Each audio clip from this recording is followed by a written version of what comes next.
তো তুমি যে এত কষ্ট করে কাজটা করছো, তুমি 500 টাকার বিনিময়ে তোমার একটা ভয় বলে কিছু নাই?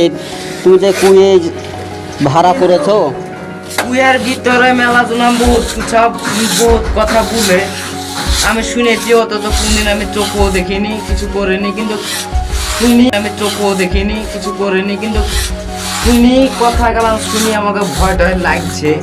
এখন ভয় লাগছে, এখন করতেই হবে। এখন অত দূর থেকে আমরা এসেছি, মুর্শিদাবাদ থেকে এসেছি, এসে যে ক্লাসটা করছি, এখন কাজ করে আমাদেরকে পয়সা দিবে, পয়সা দিয়ে ওই পয়সা দিয়ে খাবো, বাড়িতে পাঠাবো। বাড়িতে যদি না পাঠাই তাহলে বাড়ির লোক খাতে হবে না। এখন যত রিক্সের কাজ হোক আমাকে এবার করতেই হবে।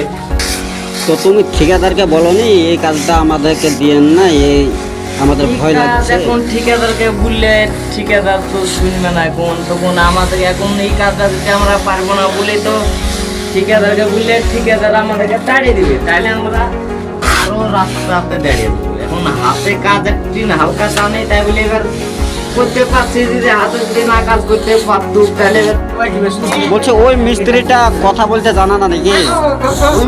ওই মিস্ত্রিটা আপনার কথা বলতে জানে না। ওই মিস্ত্রিটা ধরেন ঠসাও আছে, আবার ধরেন বুঝতে পারে না। এখন আমাকে লিয়ে ধরেন কাজ মাছ লিয়ে করে বেড়াতে হয়। এখন ও গরিব, আমিও গরিব। এবার যদি ওকে যদি সহযোগিতা যদি নাই করি তাহলে কে করবে? আমি ফেলে দিলে আরেকজন ফেলে দিবে। তার থেকে আমি ছেলেরা গরিব মানুষ খেতে পারি না, কালা শশা আমাকে দিয়ে বেড়াইতে হয়।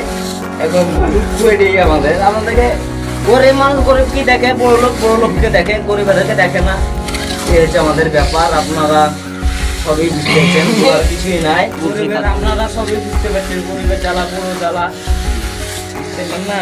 হ্যাঁ সেটাই তো, যে গরিবে সবই করতে হবে তার জন্য না। হ্যাঁ, তো ঠিক আছে, আপনারা ভালো থাকেন, দেখে শুনে কাজটা করবেন, তাহলে হবে।